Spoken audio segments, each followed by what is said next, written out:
കാര്യങ്ങളെ നിയന്ത്രിക്കുന്നവരെ കൊണ്ട് സത്യം. ആരാണ് നിയന്ത്രിക്കുന്നവർ? അപ്പൊ അള്ളാഹു അല്ലാന്ന് ഉറപ്പാണല്ലോ.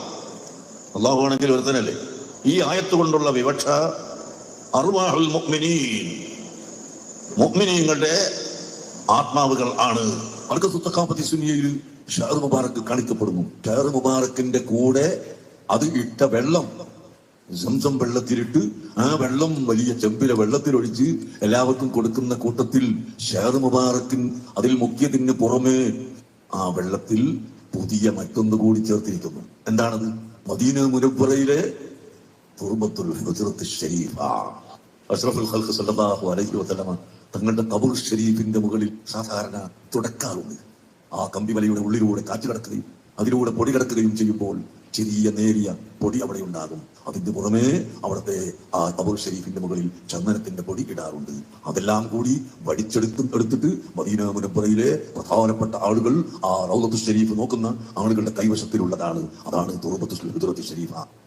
നിങ്ങളുടെ ഈ ദജ്ജാലിയത്ത്, അല്ലാഹുവിന്റെ ഹബീബ് പറഞ്ഞ കബളിപ്പിക്കലിയത്ത്, അത് തിരിച്ചറിയാൻ എല്ലാ സാധാരണക്കാരും, അതായത് 1400 കൊല്ലങ്ങൾക്ക് മുമ്പ് മരണപ്പെട്ടു പോയ പ്രവാചകന്റെ മുടിയാണ് എന്ന രൂപത്തിൽ ഒരു മുടി ഇവിടെ കൊണ്ടുവന്ന് വെള്ളത്തിലിട്ട ആ മുടിയുടെ പേരില് വലിയ രൂപത്തിൽ സാമ്പത്തിക അട്ടിമറിയും പിരിവും നടത്തി വലിയ പള്ളികൾ ഉണ്ടാക്കി അതിന്റെ പേരിൽ ബിസിനസ് നടത്തുന്നതിന്റെ പേരാണ് ആത്മീയ തട്ടിപ്പ്. അങ്ങനെയുള്ള ആളുകൾക്കും ഇവിടെ സുഖസുന്ദരമായിട്ട് ജീവിച്ചു പോകാം, ആളെ പറ്റിച്ച് തന്നെ. അതൊരു സുഖം, ഇവർക്ക് പ്രശ്നമില്ല. ഇനി വേറൊരു കാര്യം കൂടി കാണിച്ചു തരാം, നോക്കിക്കോ. റസൂലുള്ളാഹി സ്വല്ലല്ലാഹു അലൈഹി വസല്ലം തങ്ങൾ ഉറങ്ങുമ്പോൾ ഉപയോഗിച്ചിരുന്ന കമ്പിളി പുതപ്പിന്റെ കഷ്ണം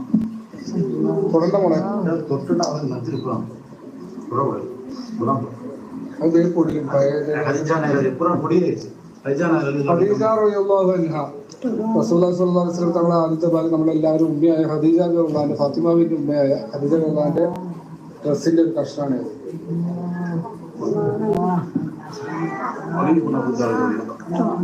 അലി റളിയല്ലാഹുവിന്റെ ഡ്രസ്സിന്റെ ഒരു കഷ്ണമാണ്.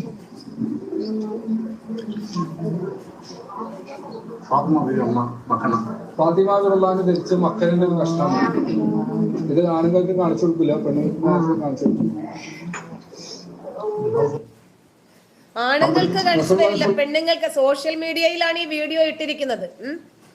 അതായത് പ്രവാചകന്റെ പുതപ്പിന്റെ ഒരു കഷ്ണം, ഖദീജയുടെ വസ്ത്രത്തിന്റെ ഒരു കഷ്ണം, ഫാത്തിമയുടെ വസ്ത്രത്തിന്റെ ഒരു തലപ്പ് 1400 കൊല്ലങ്ങൾക്ക് മുമ്പ് ജീവിച്ചിരുന്നു എന്ന് പറയപ്പെടുന്ന ഇവരുടെയൊക്കെ തുണികളുടെ കഷ്ണം ഇവർക്കൊക്കെ എവിടെ നിന്ന് കിട്ടിയെന്ന ഇത് വിശ്വസിക്കാനും നമ്മുടെ നാട്ടിൽ നല്ലൊരു വിഭാഗം ഭക്തരുണ്ട്. അതുകൊണ്ടാണ് നമുക്കതിനെ വിമർശിക്കേണ്ടി വരുന്നത്. കേട്ടോ, ഞാൻ മർക്കസിൽ നിന്നിട്ട് ഉസ്താദെ കണ്ടിട്ട് ഞാൻ പറഞ്ഞു, ഉസ്താദെ എന്റെ മകളും മരുമകളും ഗർഭിണികളാണ്, അതുകൊണ്ട് ഉസ്താദ് പേര് പറഞ്ഞു തരണം. എന്നോട് പറയും പ്രസവം കഴിഞ്ഞിട്ടല്ലേ പേര് വെക്കല്? ഞാൻ പറഞ്ഞു അതെ, പ്രസവം കഴിഞ്ഞിട്ടാണ് പേര് വെക്കല്. അത് അപ്പൊ പറയാം, അല്ല എനിക്ക് നിങ്ങൾ ഇപ്പൊ പറഞ്ഞു തരണം. ഞാൻ ഉസ്താദിനെ വിട്ടില്ല, കാരണം ഉസ്താദിനെ ചോദിച്ചാൽ കിട്ടുന്നുള്ള എനിക്കറിയാം. ആ ഒരു ഉറപ്പിന്റെ അടുത്തുണ്ട്. മറ്റുള്ളവർ അത് പിന്നെ അറിയാതെ പോവില്ല. ഞാൻ അതല്ല, ഉസ്താദിന്റെ അടുത്ത് എനിക്ക് ആവശ്യമുണ്ട് കിട്ടുന്നുള്ള പൂർണ്ണ വിശ്വാസം ഉണ്ട്. ഉസ്താദിനെ കൂടെ കൂടി ഉസ്താദ് പറഞ്ഞ അവസാനം എന്താക്കി 2 കുട്ടികളെ പേര് പറഞ്ഞു. നേരെ ഇവിടെ വന്നിട്ട് ഞാൻ എന്റെ ഭാര്യയോട് പറഞ്ഞു, അൽഹംദുലില്ലാ ഉസ്താദ് ഇങ്ങനെ പറഞ്ഞിട്ടുണ്ട്, നിങ്ങൾ ഇപ്പൊ ആരോടും പറയല്ലേ. ഞാൻ പറഞ്ഞു ഇങ്ങനെയൊക്കെയല്ലേ ബേജാറുള്ളൂ, എനിക്കതിൽ യാതൊരു ബേജാറുമില്ല. ആ മക്കൾ അങ്ങനെ തന്നെയാണ്. പ്രസവിച്ചോക്കുമ്പോൾ 2 ആൺകുട്ടികളാണ്. ആരാണ് ഉസ്താദിനെ കാണിച്ചു കൊടുത്തത് ആൺകുട്ടികളെ ഗർഭത്തിലെ കുട്ടികൾ എന്നുള്ളത്? ഒന്നിന് 5 മാസമായി, മറ്റിന് 6 മാസം കഴിഞ്ഞു. ഇത് ഏത് കണ്ണുകൊണ്ടാണ് അവർ കണ്ടത്? ഇതൊക്കെ ഇപ്പോഴും നിന്നുകൊണ്ടിരിക്കുന്നത്. ഞാൻ പറഞ്ഞത് സാധാരണ ഒരു മനുഷ്യനല്ല മഹാനായ സുൽത്താൻ മഹ്ഫൂസ്, അത് ഓർമ്മപ്പെടുത്താൻ കൂടിയാണ് ഇപ്പൊ കറാമത്ത് നിഷേധിക്കുന്നവരോട് ഞാൻ പറഞ്ഞത്. അപ്പൊ അതൊക്കെ നമ്മൾ മനസ്സിലാക്കാൻ, നമ്മൾ വിചാരിക്കുന്നത് പോലെയല്ല. മഹാനായ ഹബീബ് റസൂലുള്ളാഹി സ്വല്ലല്ലാഹു അലൈഹി വസല്ലം തങ്ങളുടെ സമ്മതപ്രകാരം മദീന മുനവ്വറയിൽ വന്ന് ബഹുമാനപ്പെട്ട മുഹമ്മദ് മാലിക് റളിയല്ലാഹു അൻഹു ലക്ഷ്യങ്ങളെ സാക്ഷി നിർത്തിയാണ്ട് പറഞ്ഞു, റസൂലുള്ളാഹി സ്വല്ലല്ലാഹു അലൈഹി വസല്ലം തങ്ങളുടെ സമ്മതപ്രകാരം നിങ്ങൾ കൊടുക്കാനുള്ളതൊക്കെ ഷെയ്ഖ് അബൂബക്കറിന് കൊടുത്തിട്ടുണ്ട്, നിങ്ങൾ ഷെയ്ഖ് അബൂബക്കറോട് വാങ്ങിക്കോളി. അതാണ് ഷെയ്ഖ് അബൂബക്കർ, അതാണ് മഹാനായ സുൽത്താനും, അതാണ് ഗ്രാൻഡ് മുഫ്തി. ഞാൻ മർക്കസിൽ നിന്നിട്ട് ഉസ്താദിനെ കണ്ടിട്ട് ഞാൻ പറഞ്ഞു, ഉസ്താദെ ഗർഭത്തിനകത്തുള്ള കുട്ടി, ഗർഭാശയത്തിനകത്തുള്ള കുട്ടി ആണോ പെണ്ണോ എന്നറിയുന്ന മഹാനായ ഉസ്താദുമാരുടെ കാലഘട്ടം കൂടിയാണിത്. ചിലപ്പോൾ എലികൾ കാണുന്നത് പതിവാണ്. പല ആളുകളും സങ്കടപ്പെടുന്ന ഒരു കാര്യം കൂടെയാണത്. ഇൻഷാ അല്ലാഹ് ഞാൻ പറയുന്ന ഈ 2 കാര്യം കൃത്യമായി നിങ്ങൾ ചെയ്ത് നിങ്ങളെ വീട്ടിൽ സൂക്ഷിച്ചാൽ ഇൻഷാ അല്ലാഹ് നല്ല ഒരു റിസൾട്ട് തന്നെ അതിന് കിട്ടും. ഒന്നാമതായി ചെയ്യേണ്ടത് നല്ല വൃത്തിയുള്ള ഒരു കടലാസ് എടുക്കുക. നജസൊന്നുമില്ലാത്ത നല്ല വൃത്തിയുള്ള കടലാസ് എടുത്ത് ആ കടലാസിൽ ബിസ്മില്ലാഹിർ റഹ്മാനിർ റഹീം എന്നെഴുതി തബ്ബത് യദാ അബീ ലഹബിൻ വതബ് എന്ന് പറയുന്ന ചെറിയ സൂറത്ത് ആ കടലാസിൽ മേൽഭാഗത്ത് എഴുതി വെക്കുക. ശേഷം ഒരു ദിക്റും കൂടെ എഴുതി വെച്ച് നമ്മുടെ വീട്ടിൽ ഒരു കുപ്പിയിലാക്കിയോ അല്ലെങ്കിൽ മറ്റുള്ള നജസ് പുരളാത്ത രീതിയിൽ സൂക്ഷിച്ച്, അടുക്കള ഭാഗത്തായിരിക്കും കൂടുതലും എലികളുടെ ശല്യം, ആ ഭാഗത്ത് വൃത്തിയായി വെക്കുക. അയ്യുഹൽ ഫഅറു ഇർഹൽ അന്ന ഫഇല്ലം തർഹൽ ഫഅദനിൽ ഹർബ മിനല്ലാഹി വറസൂലിഹി ثم انصرفوا صرف الله قلوبهم فحسبنا الله ونعم الوكيل ولا حول ولا قوة إلا بالله العلي العظيم صلى الله على سيدنا محمد وعلى آله وصحبه وسلم എന്ന ഈ ദിക്ർ, ഈ സൂറത്ത് തബ്ബത്ത് യദാ അബീ ലഹബിൻ വതബ് എന്ന സൂറത്തിന് താഴ്ഭാഗത്തായി ഈ ദിക്ർ വൃത്തിയായി എഴുതി വെച്ച് നമ്മുടെ വീട്ടിൽ സൂക്ഷിക്കുക. നജസ് ആകുന്നത് വളരെയധികം ശ്രദ്ധിക്കണം, കാരണം ഖുർആൻ എഴുതിയ കടലാസാണ്. ഇത് ചെയ്താൽ ഇൻഷാ അല്ലാഹ് വലിയ ഒരു ബെനിഫിറ്റ്, വലിയ ഒരു ഗുണം, വലിയൊരു റിസൾട്ട് നമുക്ക് കിട്ടുക തന്നെ ചെയ്യും. എലിയുടെ ശല്യത്തിൽ നിന്ന് നമുക്ക് രക്ഷ കിട്ടും. അല്ലാഹു സുബ്ഹാനഹു വ തആല നമ്മുടെ വീടുകളിൽ അറബി അറിയുന്ന എലിയാണത്. അതുകൊണ്ട് എലി വന്ന് കൃത്യമായിട്ട് ഈ പേപ്പർ എടുത്തൊന്ന് വായിച്ചു നോക്കും. അപ്പം ഇങ്ങനെയൊക്കെയാണല്ലേ കാര്യം, എന്നാ പാ നമുക്ക് പോയേക്കാം, നമുക്കിനി ഈ വീട്ടിനകത്ത് നിൽക്കണ്ട. കാരണം ഇങ്ങനെയൊക്കെയാണല്ലോ എഴുതിയിരിക്കുന്നത്. അതുകൊണ്ട് നമ്മൾ ഇനി ഇതിനകത്ത് നിന്ന് കഴിഞ്ഞാൽ വലിയ ഉപദ്രവം ഉണ്ടാകും. അതുകൊണ്ട് വേണ്ട. ഉസ്താദുമാരോട് സേനു എനിക്കൊരു ദേഷ്യവുമില്ല. എന്തിനാ ഉസ്താദുമാരോട് ദേഷ്യപ്പെടുന്നത്? ഇസ്ലാമിനോട് എന്തിനാണ് ദേഷ്യം? ആർക്കും ഒരു ദേഷ്യവുമില്ല. ഉള്ള കാര്യം പറയുമ്പോൾ നിങ്ങൾക്ക് തുള്ളലുണ്ടാകുന്നതിന് ഇപ്പൊ നമ്മൾ എന്ത് ചെയ്യാനാ? ഈ മതപ്രഭാഷകന്മാരാണോ മതം പറയാൻ ക്വാളിറ്റി ഉള്ളവരെന്ന് നിങ്ങൾ പറയുന്നത്? ഞങ്ങളുടെ മതത്തെ കുറിച്ച് അഭിപ്രായം പറയേണ്ടത് ഈ ഉസ്താദുമാരാണെന്നാണല്ലോ നിങ്ങൾ പറയുന്നത്. ഇവര് പറയുന്ന അഭിപ്രായ പ്രകടനങ്ങളാണ് ഞാനിപ്പോ കാണിച്ചു തന്നത്. മനസ്സിലായ?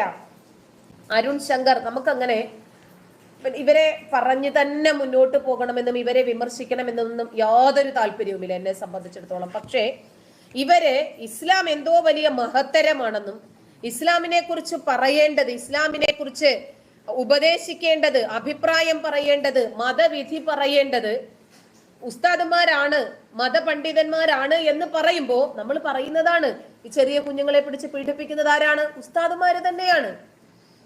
അതുകൊണ്ടാണ് പറയേണ്ടി വരുന്നത്. അപ്പൊ ഖുർആനും ഹദീസും എന്താണോ ഇസ്ലാമിനെ കുറിച്ച് പറയുന്നത് എന്ന് അധികം ആളുകൾക്കും അറിയില്ല. അവരിപ്പോഴും പിന്നാലെ പോകുന്നത് ആരുടെ കൂടെയാ?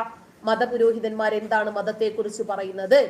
ഇപ്പൊ ഖുർആൻ പറയുന്നുണ്ട് 5-ാം അധ്യായത്തിലെ 51-ാമത്തെ വചനത്തില്, അക്രമികളായ ആളുകളെ അള്ളാഹു നേർവഴിയിലാക്കുകയില്ല.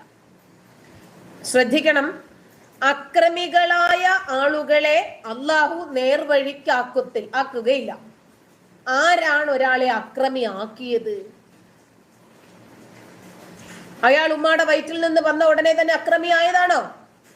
അപ്പൊ അയാളെ അക്രമികളാക്കുന്നത് അള്ളാഹു ആണ്. കാരണം ഒരാൾക്ക് സന്മാർഗം നൽകണം എന്ന് അള്ളാഹു വിചാരിച്ചു കഴിഞ്ഞാൽ ഉറപ്പായിട്ടും അയാൾക്ക് അള്ളാഹു സന്മാർഗം നൽകും. ആ സന്മാർഗം അയാൾക്ക് ലഭിച്ചിരിക്കും.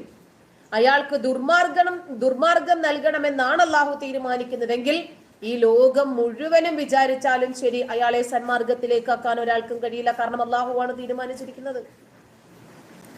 നിങ്ങൾ ചോദിക്കുന്നു, എന്തിനാണ് ഉസ്താദുമാരോട് ദേഷ്യം? എന്തിനാണ് ഈ മതത്തോട് ദേഷ്യം? എന്തിനാണ് ഇസ്ലാമിനോട് ദേഷ്യം എന്ന് പറയുന്നു? ആർക്കും ഒരു ദേഷ്യവുമില്ല ഈ ആശയത്തോട്. നിങ്ങളുടെ കൈകളിലൊക്കെ ഖുർആൻ ഉണ്ടെങ്കിൽ, ഖുർആനിന്റെ പരിഭാഷ ഇന്ന് നിങ്ങളുടെ കയ്യിൽ ആൻഡ്രോയിഡ് ഫോണുകൾ ഉണ്ടല്ലോ, അതിനകത്ത് പരിഭാഷകൾ കിട്ടും. ഞാനൊരു 5-6 ഖുർആൻ വചനങ്ങൾ പറയാം, നിങ്ങൾ അതൊന്ന് നോക്ക്. ഞാൻ പറയുന്ന അർത്ഥം തന്നെയാണോ അതിനകത്ത് എന്ന് നിങ്ങളൊന്ന് നോക്ക്. എന്നിട്ട് അത് നിങ്ങൾക്ക് എത്രമാത്രം ഉൾക്കൊള്ളാൻ സാധിക്കുമെന്ന് ആലോചിച്ചു നോക്ക്. 8-ാം അധ്യായം ഖുർആൻ 39-ാമത്തെ വചനം, മതം മുഴുവനും അള്ളാഹുവിന് വേണ്ടിയാകുന്നതുവരെ നിങ്ങൾ യുദ്ധം ചെയ്യണം. എന്തിനാണ് ഈ പാവപ്പെട്ട മനുഷ്യന്മാരുടെ കയ്യിൽ ആയുധം കൊടുത്തിട്ട് നിന്റെ സഹോദരനെ മതം മാറ്റണമെന്നും അവൻ മതം മാറാൻ തയ്യാറായിട്ടില്ലെങ്കിൽ അവന്റെ കഴുത്ത് വെട്ടണമെന്നും ഒരു കാരുണ്യവാനായ അള്ളാഹു ഇരുന്ന് കൽപ്പിക്കുന്നത്? എന്തിനും സാധിക്കുന്ന പടച്ചോൻ വിചാരിച്ചാൽ കണ്ണടച്ച് തുറക്കുന്ന മാത്രം മതി, എന്തും ചെയ്യാം. ആരെയും സന്മാർഗത്തിലാക്കാം, ആരെയും ദുർമാർഗത്തിലാക്കാം, ആരെയും ഇല്ലാതാക്കാം, ആർക്കും എന്ത് കഴിവും കൊടുക്കാം. ആ പടച്ചോൻ എന്തിനാണ് സാധാരണക്കാരായ മനുഷ്യന്മാരുടെ കയ്യിൽ ആയുധം വെച്ച് കൊടുത്തിട്ട് അവരെന്റെ തലയെടുക്കാൻ പറയുന്നത്? അവരെ കൊണ്ട് നിർബന്ധിപ്പിച്ചു മതം സ്വീകരിപ്പിക്കേണ്ട കാര്യം എന്താ പടച്ചോനെ? ഈ ലോകം മുഴുവനും സൃഷ്ടിച്ച് പരിപാലിക്കുന്ന പടച്ചോനെ ഒരാൾ വിശ്വസിച്ചിട്ടില്ലെങ്കിൽ എന്താണ് പ്രശ്നം? പടച്ചോനെ വിളിച്ച ഒരാൾ പ്രാർത്ഥിച്ചിട്ടില്ലെങ്കിൽ പടച്ചോൻ എന്ത് കുരുക്കളാണ് പൊട്ടാനുള്ളത്?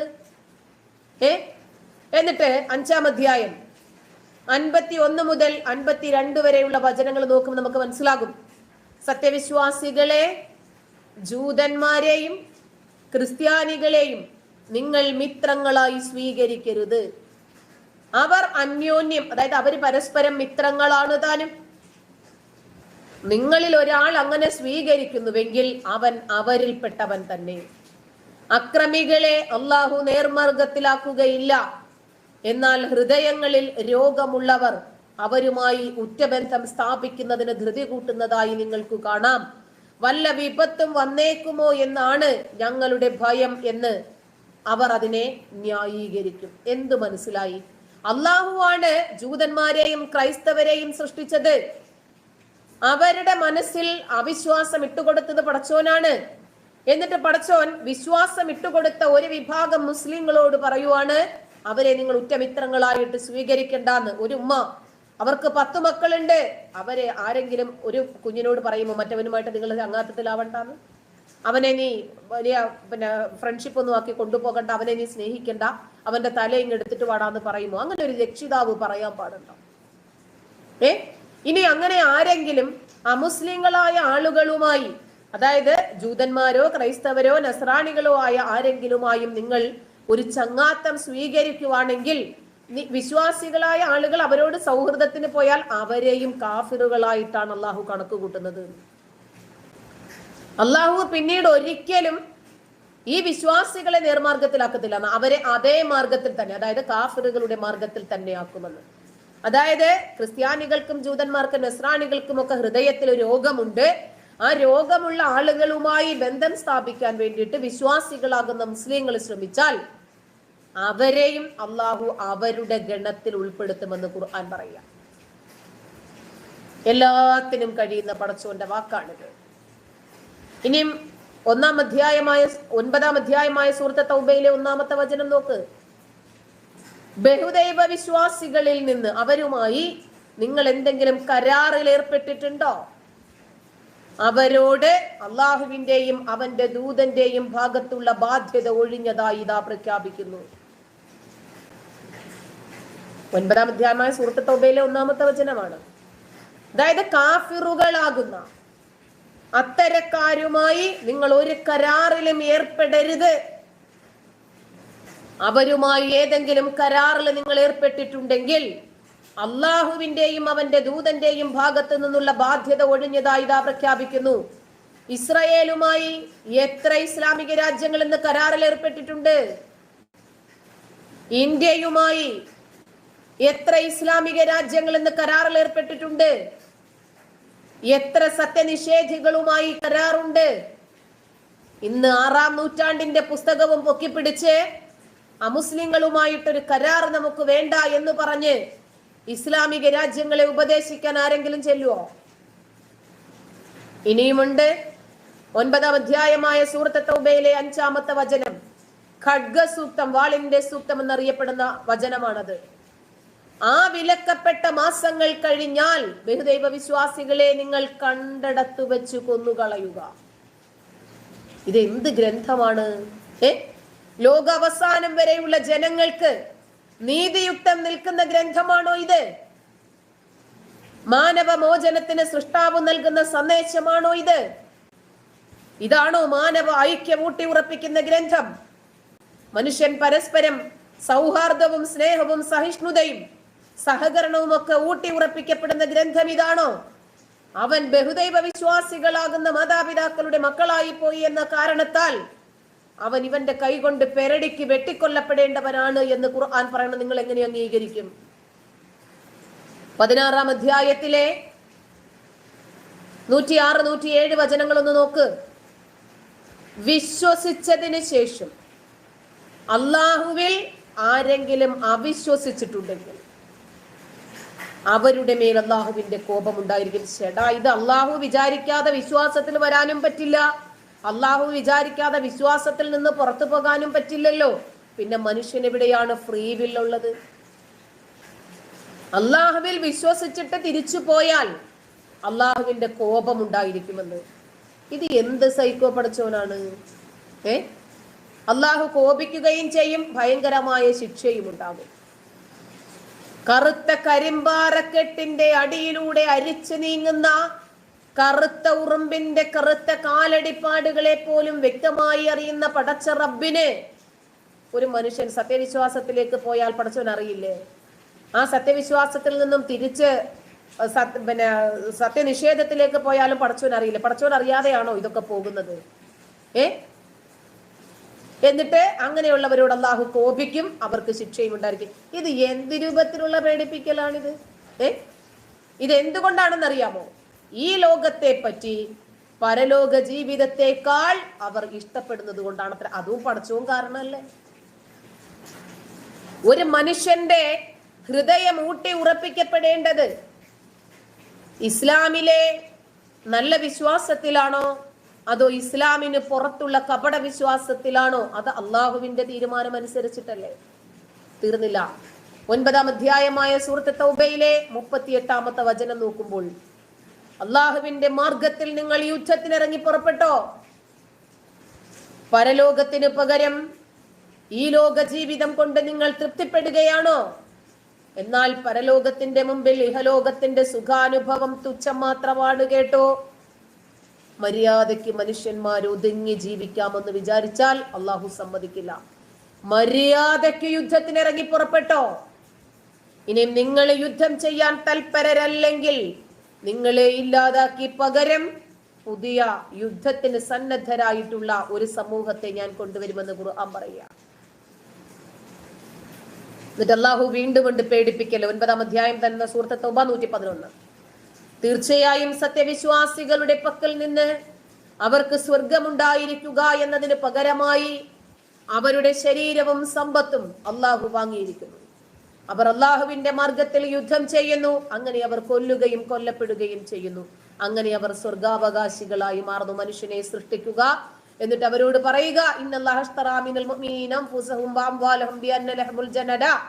നിന്റെ സമ്പത്തും നിന്റെ ജീവനും ഇങ്ങോട്ട് കൊണ്ടാ, അതിന് പകരമായിട്ട് എന്നാ പിടിച്ചോ നിനക്കൊരു സ്വർഗം. എന്താ പഠിച്ചോന്നെ ഞാൻ ചെയ്യേണ്ടത്? എനിക്ക് വേണ്ടി നീ കൊല്ലണം, ആ മാർഗത്തിൽ കൊല്ലപ്പെടുകയും വേണം. ഇങ്ങനെ കുറെ പിന്നെ 500-ാമാര് പടച്ചോന്റെ രൂപത്തിൽ ഉണ്ടെങ്കിൽ മതിയാകുമല്ലോ. മക്കളെ വെള്ളത്തിൽ കൊണ്ടുവന്നേക്കുക, ഗുണ്ടകളാക്കി, വാപ്പാക്ക് വേണ്ടിയിട്ട് കൊല്ലുക, കൊല്ലപ്പെടുക, ഇതിനു വേണ്ടിയിട്ട് മാത്രം. ഇതൊക്കെ പറയുമ്പോഴത്തേക്ക് നിങ്ങൾ തെറി പറഞ്ഞിട്ടൊന്നും ഒരു കാര്യമില്ല. ഞാൻ പറഞ്ഞിട്ടില്ലെങ്കിൽ വേറൊരു സമൂഹം വരും പറയാൻ. ഇനി 5-ാം അധ്യായത്തിലെ 33-ാമത്തെ വചനം ഒരുപാട് വിവാദങ്ങൾക്ക് തിരികൊളുത്തിയ ഒരു വചനം. അള്ളാഹുവോടും അവന്റെ ദൂതനോടും പോരാടുന്നവർക്കുള്ള പ്രതിഫലം. ജോസഫ് മാഷ്, അവർ കൊന്നൊടുക്കപ്പെടുകയോ ക്രൂശിക്കപ്പെടുകയോ അവരുടെ കൈകളും കാലുകളും എതിർവശങ്ങളിൽ നിന്നായി ഛേദിക്കപ്പെടുകയോ നാട് കടത്തപ്പെടുകയോ ചെയ്യുക എന്നത് മാത്രമാണ്. ഇതവർക്ക് ഇഹലോകത്തുള്ള അപമാനമാണ്. പരലോകത്ത് കനത്ത ശിക്ഷ വേറെ ഉണ്ടാകുമെന്ന്. എങ്ങനെയുണ്ട്?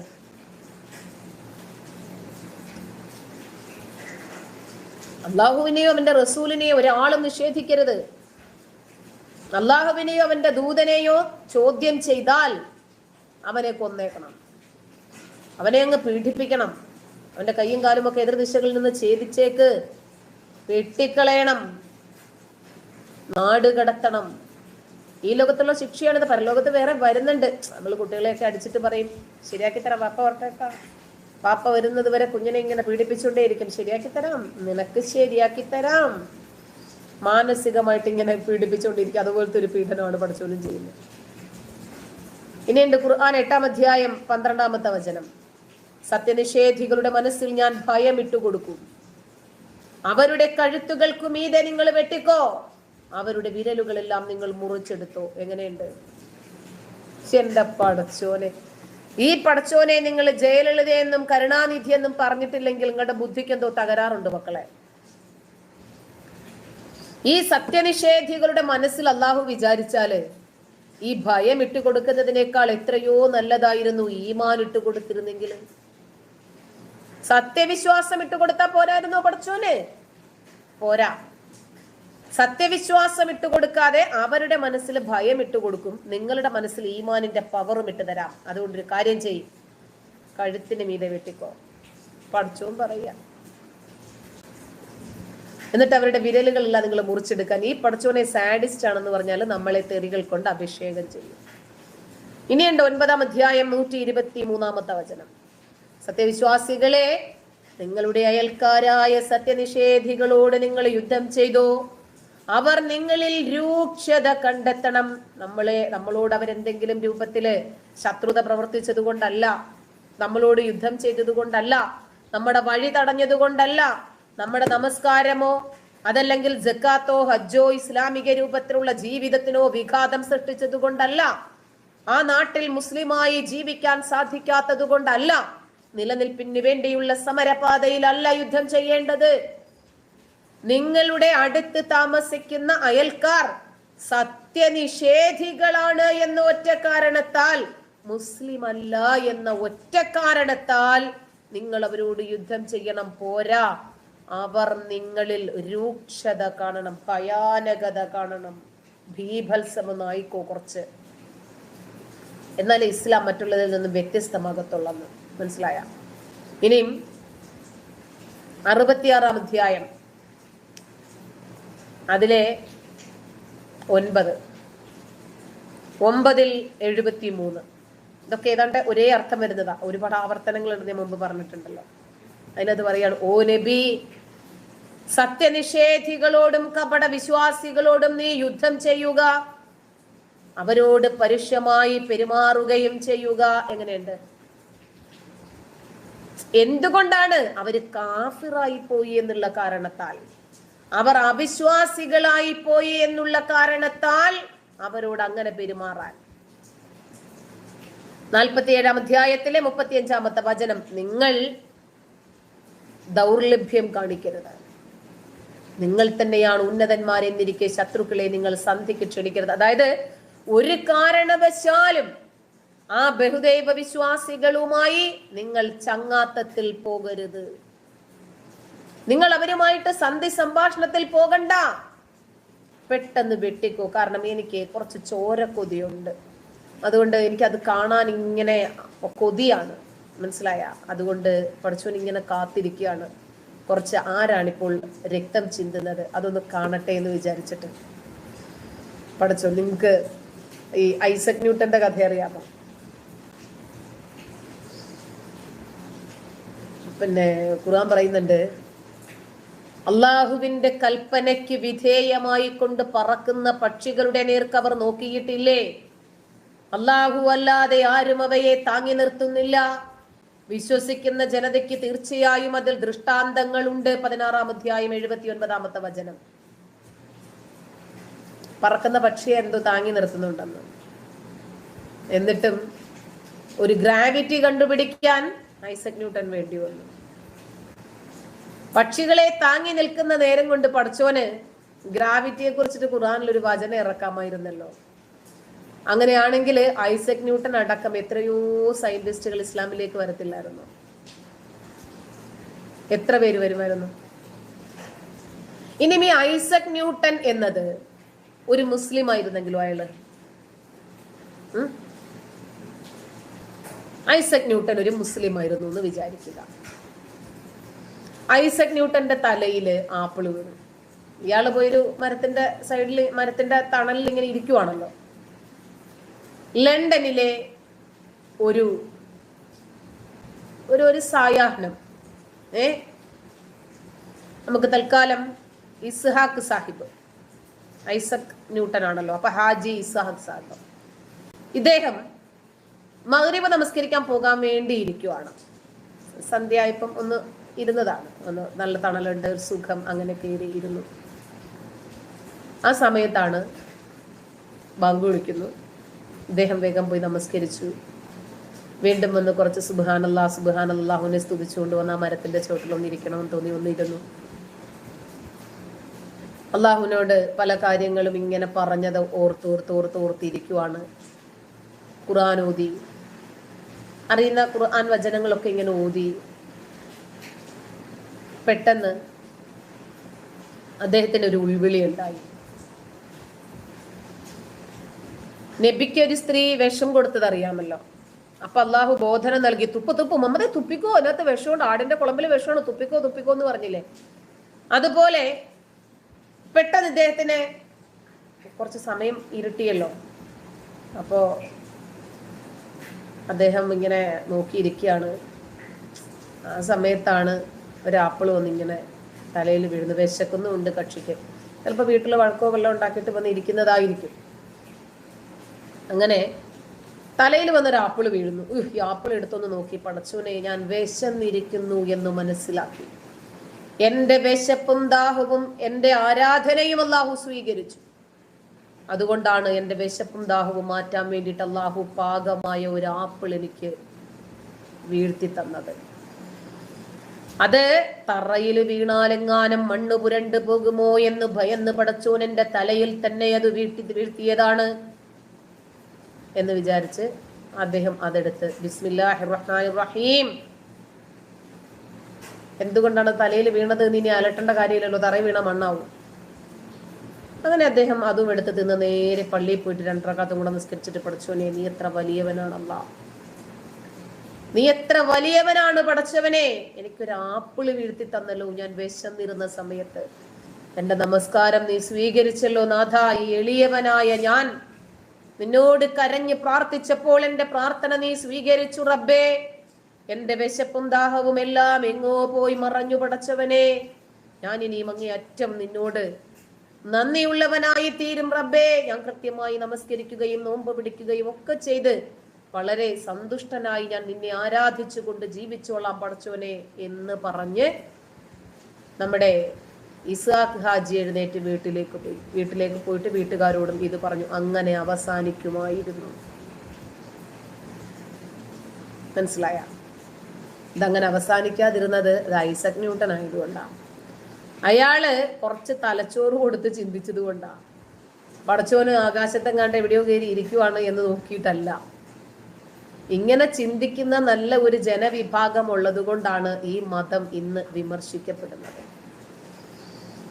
ഖുർആനിനെയും ഇസ്ലാമിനെയും ഒക്കെ സംരക്ഷിക്കാൻ വേണ്ടി കുറെ ആളുകൾ ആഹ്വാനവുമായി ഇറങ്ങി തിരിച്ചാല് ഒരു ഹസൻ നസറുള്ളയ്ക്കും ഇസ്ലാമിനെ സംരക്ഷിക്കാൻ കഴിയില്ല.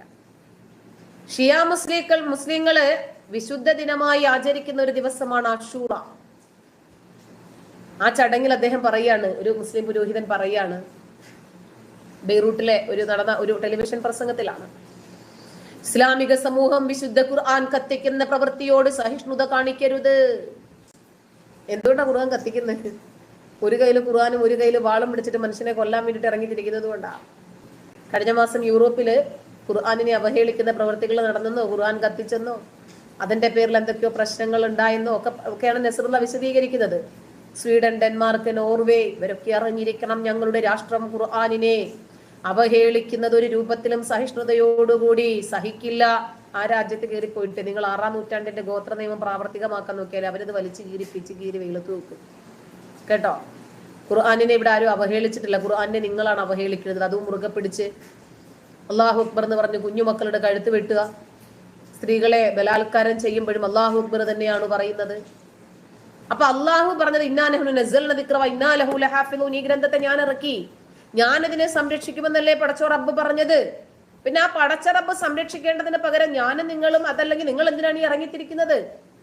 ഹിസ്ബുല്ല എന്ന് പറയുന്ന ടീം എന്താണ് പറഞ്ഞത്? സ്വീഡനിലും ഡെൻമാർക്കിലും നടന്ന ഖുർആൻ കത്തിക്കലിനെതിരെ മുസ്ലിം രാജ്യങ്ങൾ ശക്തമായ നിലപാട് സ്വീകരിക്കണം. എന്തിന്? അവിടെ വലിഞ്ഞു കയറി പോയതാണെങ്കിൽ ആട്ടങ്ങി ഒതുങ്ങി മാനം മര്യാദയ്ക്ക് ജീവിക്കണം, ആ രാജ്യത്തിന്റെ നിയമം അനുശാസിക്കുന്ന പ്രകാരം. ഈ കൂറ നിയമങ്ങളൊക്കെ രാജ്യത്തെ അടിച്ചേൽപ്പിക്കാൻ ശ്രമിച്ചാൽ ആ ജനങ്ങൾക്ക് മനസ്സിലാകും ഇതൊന്നും നമുക്ക് ആവശ്യമുള്ളതല്ല. അതുകൊണ്ടാണ് ഇസ്ലാമിനെതിരെ അവർ ആക്രമണം അഴിച്ചുവിടുന്നത്. ഇസ്ലാമിനെ അവരുടെ തലയിലേക്ക് കെട്ടിവെക്കാൻ ശ്രമിക്കുമ്പോൾ സ്വാഭാവികമായിട്ടും അവരും നല്ല തരലു തരും. അതെ, വാങ്ങിച്ചിട്ട് മിണ്ടാതെ ഒരു മൂലയ്ക്ക് പോയി ഇരിക്കേണ്ടി വരും, എലിചത്ത മൂല നോക്കി. അപ്പോ